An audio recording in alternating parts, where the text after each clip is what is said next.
আজকে যারা গরিব পরিশ্রমের মধ্য দিয়ে কালকে তারা ধনী হতে পারে, কিন্তু যারা ভিক্ষুক, যারা ভিক্ষা করে, জিন্দেগিতে কোনোদিন তারা বড় হতে পারবে না। ভিক্ষা করা যাদের অভ্যাস, জীবনেও বাড়ি করতে পারবে না, জীবনেও ধনী হইতে পারবে না, কিন্তু গরিব ধনী হইতে পারবে। কারণ হলো আল্লাহর কাছে দুইটা বৈধ জিনিস অত্যন্ত ঘৃণিত। কয়টা? একটা হলো তালাক, আর একটা হলো ভিক্ষাবৃত্তি, মানুষের কাছে চাওয়া। আল্লাহ পছন্দ করেন না। তো ভিক্ষুক ঘুরতেছে, একটা লোক বলল, মিয়া তোমার তো সারা জীবনই খরচ করতে দেখি। খরচ করবো না, করবো কি? যার কাছে যাই সে দেয় 4 আনা 2 আনা 1 টাকা, এর বেশি তো দেয় না। তাই দিয়ে আমি কেমনে বড় লোক হবো? কয় যে তুমি বাদশার চোখে দেখো না, বাদশার চোখে দেখো না। কয় বাদশার কাছে কি আমার মতো লোক যাইতে পারে নাকি? কন্যা যাইতে হবে, যাও। বাদশা একবার যাবা, এমন দেওয়া দেবে জীবনে আর তোমার খরচ করা লাগবে না। পাতি শিয়ালের পিছনে ঘুরে তো লাভ নাই। পাতি শিয়ালে খায় মুরগি, তোমার একটা ঠ্যাং দেবে, দাঁতের খেলালের কাজ হবে না। বাঘের পিছনে ঘোরো, বাঘে খায় গরু আর হরিণ, একটা রান দিলে তুমি 1 সপ্তাহ খাইতে পারবে। কাজে ঘুরতে গিয়েও বোঝা উচিত কার সাথে ঘুরি। তো বলছো বাদশার কাছে যাও, তো বাদশারে পাবো কই? কই তো দেখলাম কেবল মসজিদে ঢুকলো। তারপরে ফকির গিয়ে দাঁড়ায় আছে বারান্দায়, দেখে যে উনি বাদশা ভেতরে বসে হাত তুলে আছে ভাবে, আর চোখ দিয়ে পানি পড়ে দাড়ি ভিজে ভিজে পড়তেছে। নামাজ শেষ করে, মোনাজাত শেষ করে বাদশা বেরিয়েছেন। কোন বাদশা? শাহজাহান। বাইরে আসার পর ফকির বলল আসসালামু আলাইকুম, বলে ফকির রওনা করছে। বাদশা বলে দাঁড়াও, তুমি যে রওনা করলা, তোমার তো ভিক্ষুক মনে হয়, আর লোকেরা যারা ভিক্ষুক না তারাও তো আমার কাছে চায়, আর তুমি তো ভিক্ষুক, চাইলে না কেন কিছু? ভিক্ষুক বলে জাহাপানা, আমি কিছু চাইতে এসেছিলাম আপনার কাছে, কিন্তু আপনার করুণ অবস্থা দেখে আমার জ্ঞানের চোখ খুলে গিয়েছে।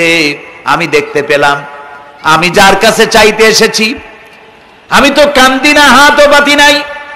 যার কাছে চাইতে আসতাম দিল্লির সম্রাট, আবার কোন সম্রাটের কাছে হাত পেতে ভিক্ষুকের মতো কি জানি চায়, আর চোখ দিয়া পানি পড়ে দাড়ি ভিজে ভিজে পড়ছে।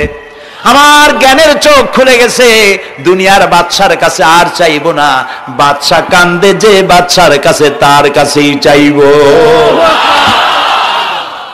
প্রিয় ভাই সব, এই জন্যে জিহ্ন সাফ করে ফেলুন। দুনিয়ার কোন মানুষের জন্য, মানুষের কাছে নয়, কোন কবরে নয়, কোন কারো কাছে নয়, আল্লাহ তাআলার কাছেই আমরা নামাজের মধ্যে ঘোষণা করেছি, ইয়্যাকা না'বুদু ওয়া ইয়্যাকা নাস্তাঈন। আল্লাহ তাআলা, তোমার একমাত্র ইবাদত করি, তোমার কাছেই সাহায্য চাই। কাজেই সাহায্য আল্লাহর কাছে। কার কাছে চাইবো বলেন? আল্লাহ আমাদের ঈমান পোক্ত করে দিন। আমরা বলি আমিন, আমরা বলি আমিন। অসুখ বিসুখ হইলে পরে ধৈর্য ধরবেন। অনেক মানুষ আছে জ্বর হইলে কয় যে এত নামাজ পড়ি খালি জ্বর আমারই হয়, এত রোজা রাখি, ভালো ভালো কাম করি, আমার ছেলের অসুখ মোটে সারি না। এই জাতীয় কথা বলবেন না। মুমিনের পায়ে যদি কাঁটাও ফোটে, সওয়াব থেকে খালি নাই। ধৈর্য ধরতে হবে। কাঁটা ফুটছে, বলেন ইন্না লিল্লাহ। আজাবান লিল মুমিন, মুমিনের জন্য বড়ই আশ্চর্য ব্যাপার, বিপদ হইলেও শুকর আদায় করে, আর সুখে থাকলেও শুকর আদায় করে। সুবহানাল্লাহ বিহামদি। বিপদ আসলে সে বলে ইন্না লিল্লাহি, বলেন ইন্না লিল্লাহি ওয়া ইন্না ইলাইহি রাজিউন। আর যখন শান্তি আসে বলে আলহামদুলিল্লাহ। দুই অবস্থায় তার জন্য নিয়ামত আল্লাহর তরফ থেকে সে পায়, আলহামদুলিল্লাহ। প্রিয় ভাই সব, তো আল্লাহর উপর ঈমান আনার জন্য কয়টা শর্ত বলছিলাম? এই যে প্যাচ লেগে গেছে, কয় যে 3টা। আল্লাহর উপর ঈমান আনার জন্য শর্ত কয়টা? 4টা। 4টা বলছি কয়টা? 2টা। আরেকটা হচ্ছে আল্লাহর কুদরত, এ বিশ্বাস করা। আল্লাহর কুদরত মানে শক্তি। আল্লাহর কিসে বিশ্বাস করবেন বলেন জোরে? শক্তি। আকাশ এবং জমিনে শক্তিশালী কে? কিন্তু আমার দেশের জনগণ, কিছু কিছু রাজনীতিবিদরা বলে জনগণই নাকি সকল ক্ষমতার, সকল শক্তির উৎস। কি পাগল! তুমি ক্ষমতার উৎস? নাকের মধ্যে ময়লা, দাঁতে ছাতা, পেটের মধ্যে দুর্গন্ধ ভরা, ক্ষমতার উৎস? আশ্চর্য কথা। এই যে ক্ষমতার উৎস, হাজার হাজার লোক এখানে বসা, দুইটা ভাউয়া ব্যাংক যদি দুই কোণা দিয়ে ঢোকে, ভাউয়া ব্যাংক চেনেন, বিগ সাইজের ব্যাংক, দুইটা যদি দুই দিক দিয়ে ঢোকে লাফাইতে লাফাইতে, সামনে যারা আছে এমনি লাফাবে। অন্তত টঙ্গী তামিরুল মিল্লাত মাদ্রাসা ছাড়াইয়া তারপরে ফিরে তাকায় বলবে, ভাই আমরা দৌড়াই কেন? ব্যাংকের সামনে অসহায়, বল্লা ভীমরুলের সামনে অসহায়, সাপের সামনে বিচ্ছুর সামনে অসহায়, তারা কয় সকল ক্ষমতার উৎস জনগণ। কপাল পোড়া, ক্ষমতার উৎস জনগণ নয়। এটা কোরআনের সাথে কন্ট্রাডিকশন হয় এ কথায়। আল্লাহ বলেছেন আন্নাল কুওয়াতা লিল্লাহি জামিয়া, সকল ক্ষমতার উৎস কে? আল্লাহ। চিল্লায় বলো আল্লাহ। ক্ষমতা কি দেখছেন? মাত্র 1.5 মিনিট। কয় মিনিট? মাত্র 1.5 মিনিট। আল্লাহ বলেছেন কোন, সাথে সাথে তামিলনাড়ু, মালয়েশিয়া, ইন্দোনেশিয়া, থাইল্যান্ড, মালদ্বীপ, শ্রীলঙ্কা 2 লক্ষ লোক শেষ, 1 লক্ষের খোঁজ নাই। সমুদ্রের পানি 33 ফিট উঁচু হয়ে এসছে। সুবহানাল্লাহ কই দিচ্ছে করে না? বিজ্ঞানীরা বলেছেন ভারত মহাসাগরের তলদেশে ফাটল ধরেছে, ওর কয়েক কিলোমিটার নিচে ভূমিকম্পের উৎপত্তি হয়েছে। ভারত মহাসাগরের পানি 3 হাত না 4 হাত, কত কিলোমিটার আল্লাহ জানে। এই কয়েক কিলোমিটার নিচে যে মাটি, সেই মাটিরও কয়েক কিলোমিটার নিচে ভূমিকম্পের উৎপত্তি। এখান থেকে ভূমির কম্পন হয়েছে, সেই ভূমিকম্পে সমস্ত মহাসাগরের মধ্যে, ভারত মহাসাগরের মধ্যে জলকম্পন শুরু হয়েছে। পানির কম্পন, মাটির কম্পন একসাথে। 33 ফিট উঁচা, মানে 4 তলা বিল্ডিং এর মতো উঁচু হয়ে আসছে পানি। 4 তলা পরিমাণ উঁচু হয়ে পানি চলে আসছে। বাড়ি গাড়ি সব কিছু খড় কুটার ন্যায় সব উড়িয়ে দিয়েছে। এগুলোরে কপাল পোড়া নাস্তিক যেগুলি, তারা বলে প্রাকৃতিক দুর্যোগ। ওর বাপের মাথা। আচ্ছা, প্রাকৃতিক দুর্যোগ, প্রকৃতি কি? কোন জন্তুর নাম? প্রকৃতি কোন জন্তু জানোয়ারের নাম? প্রকৃতি নিজে চলে না কেউ তাকে চালায়? কে চালায়? কপাল পোড়ারা তা বুঝে না। বিশ্ববিদ্যালয়ের শিক্ষক হয়েছে তো, আল্লাহ দিয়ে আসি কোথায়? তবে সব খারাপ না, ভালো আছে আলহামদুলিল্লাহ। কিছু আছে কপাল পোড়া। বিশেষ করে শান্তিনিকেতনে যারা পড়াশোনা করে আসে, সাহিত্য চর্চা করে, এই সাহিত্য চর্চা করতে করতে এক পর্যায়ে কপাল পুড়ে যায়। আল্লাহরে চিনতে পারে না, সব চেনে আল্লাহরে চেনে না। আল্লাহ এখন চিনাইতেছে ভালো করে। প্রিয় ভাই, সব কওমে আদ, কওমে সামুদ, এগুলিকে আল্লাহ তারা ধ্বংস করেছেন।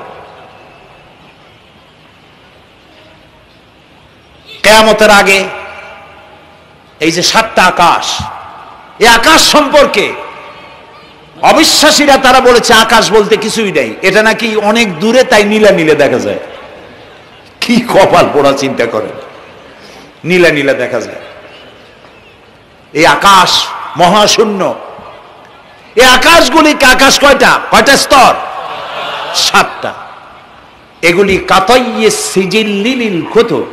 কোরআনে কারিমে আল্লাহ তাআলা বলেছেন কিতাবের পৃষ্ঠার মতো কিয়ামতের আগে একটার পর একটা ঠাস ঠাস করে পড়বে, ভেঙে চুরে চুরমার হয়ে যাবে। ওয়াইদাল বিহারু ফুজ্জিরাত, আল্লাহ তাআলা বলছেন ইদাস সামাউ ফাতারাত ওয়াইদাল কাওয়াকিবু ইনতাসারাত ওয়াইদাল বিহারু ফুজ্জিরাত। আকাশের তারকাসমূহ বিক্ষিপ্ত হয়ে পড়বে। অসংখ্য তারকারাজি, বিশাল বিশাল তারকা বিক্ষিপ্ত হয়ে পড়বে। চন্দ্র সূর্য একটার সাথে আরেকটা ধাক্কা লেগে চাঁদ আর সূর্য আলো হারিয়ে ফেলবে, একাকার হয়ে যাবে। পাহাড়গুলো উঁচু করে আল্লাহ তাআলা জমিনের উপর আছাড় মারবেন, কালিহিনিল মানফুস, তুলার মতো উড়ে চলে যাবে। সুবহানাল্লাহ বলবে না? কত বড় শক্তি আল্লাহ পাকের। ওয়াইদাল বিহারু ফুজ্জিরাত, সমুদ্র সমূহ বিদীর্ণ হয়ে যাবে। সমুদ্রে যত পানি আছে সমস্ত পানিগুলি নিঃশোষিত হয়ে যাবে মাটির তলায়, এবং সেখানে অগ্নুৎপত্তি হবে। কোরআনে কারিমে আল্লাহ বলে দিয়েছেন গোটা সমুদ্রগুলিতে আগুন জ্বলতে থাকবে। এগুলি কিয়ামতের আলামত। আল্লাহ পাকের অফুরন্ত মেহেরবানি। এই যে কানের কাছ দিয়ে গুলিটা চলে গেছে, কানে লাগে নাই, বাড়ির কাছ থেকে কিয়ামত হয়ে গেল, বাংলাদেশে আল্লাহ বাঁচাই দিলেন। সুবহানাল্লাহ বলো, আলহামদুলিল্লাহ বলেন। আমাদের প্রতিবেশী দেশগুলিতে যেভাবে আঘাত লাগছে, ওর 1000 ভাগের 1 ভাগের আঘাত কয়েক সেকেন্ড যদি বাংলাদেশে হতো, আমাদের সব অপরিকল্পিত শহর, রাজুক পারমিশন দিয়েছে 3 তলার, করা হয়েছে 7 তলা। এইভাবে অপরিকল্পিত যত বিল্ডিং আছে এগুলি পচা সিমেন্ট দিয়ে, পচা ইট দিয়ে তৈরি করা হয়েছে। 2-3 সেকেন্ডের ভূমিকম্প যথেষ্ট এই শহর লন্ডভন্ড করে দেওয়ার। অসংখ্য মানুষ মারা যাবে, অসংখ্য বাড়িঘর শেষ হয়ে যাবে। এদেরকে রেস্কিউ করার মতো মডার্ন ইকুইপমেন্টসও গভর্নমেন্টের কাছে নাই। এজন্য আল্লাহর কাছে সেজদা দিয়া গুনার তওবা করতে হবে, আল্লাহ আমাদের মাফ করে দাও, আমার এই গরিব দেশটাকে কিয়ামত পর্যন্ত এই গজব থেকে বাঁচাও। প্রিয় ভাই সব, আল্লাহ তাআলার ক্ষমতার ওয়াজ আমি আজ করতে পারবো না, অনেক লম্বা হয়ে যাবে। কারণ আমাকে 3টা পুঁজির কথা তো কমসে কম বলতেই হবে, অল্প করে হলেও। শুনবেন তো? আল্লাহ তৌফিক দিক, বলেন আমিন। তো আল্লাহ তাআলার ক্ষমতায় বিশ্বাস করা, তার প্রচন্ড ক্ষমতা, যা খুশি তাই বলেন করতে পারেন। মরাকে জিন্দা, জিন্দাকে মারতে পারেন, মরুভূমিতে ফুল ফুটাতে পারেন। সুবহানাল্লাহ, যা খুশি তাই করতে পারেন। এই শক্তি সহকারে আল্লাহকে বিশ্বাস করতে হবে। 4র্থ নম্বরে আল্লাহর হুকুম এবং হাকাম, আদেশ নিষেধ। আমি আল্লাহরে বিশ্বাস করি, এই কথার কোনো দাম নাই যদি তার আদেশ না মানি, এই কথার কোনো দাম নাই যদি তার নিষেধকে আমি আমার জীবনে প্রত্যাহার না করে চলতে পারি। মুসলমান বলে দাবি করার কোনো মূল্য নেই। একদিকে নামাজ পড়ি, আর একদিকে ওজনে কম দেয়, খাদ্যে ভেজাল দেয়, বেপরদা করি, মিথ্যা কথা বলা হয়, ওজনে কম দেয়, খাদ্যে ভেজাল দেয়, জমিনের আইল ঠালে আমানতের খেয়ানত করে, আল্লাহর হুকুম মানা হলো না, রাসূলের আদেশ মানা হলো না। আল্লাহর উপর ঈমান আনার জন্য 4র্থ শর্ত হচ্ছে আল্লাহ যা বলেছেন মাথা নত করে মেনে নিতে হবে, বলতে হবে সামি'না ওয়া আতা'না। বলেন সামি'না ওয়া আতা'না, শুনলাম আর মেনে নিলাম। বলেন তো জোরে, শুনলাম আর মেনে নিলাম। সুবহানাল্লাহ বলেন। মুমিনেরা এই প্রশ্নই করবে না মদ হারাম কেন, মুমিনেরা এই প্রশ্নই করবে না জুয়া হারাম কেন, মুমিনেরা এই প্রশ্নই করবে না জেনা হারাম কেন। একটাই জবাব, মদ হারাম কেন? আল্লাহ হারাম করেছেন তাই হারাম। জেনা হারাম কেন? আমার আল্লাহ হারাম করেছেন তাই হারাম। জুয়া হারাম কেন? আমার আল্লাহ হারাম করেছেন তাই হারাম। কোন যুক্তি নাই। যুক্তির, আল্লাহর নিষিদ্ধ জিনিসে যুক্তি তালাশ করে কেবলমাত্র শয়তান। আল্লাহর আদেশ নিষেধের যুক্তি তালাশ করে কে? শয়তান। মুমিনের কাজ হলো সামি'না, বলেন, ওয়া আতা'না, শুনলাম আর মানলাম, বাস, শেষ কথা, খালাস। এই গেল 4টি শর্ত পুরো হয়ে গেল। এই 4টি শর্ত যদি পূরণ করতে পারি তাহলে আল্লাহরে বিশ্বাস করছি এটা প্রমাণিত হবে, এটা জাস্টিফাই হবে, এটা সত্যতা প্রমাণ হবে যদি আল্লাহ হুকুম মতো। 1 নম্বরে হলো, আমি আবার কথাটা প্যাকেট করে দিই যাতে করে আপনারা বাড়ি নিয়ে যাইতে পারেন। আল্লাহর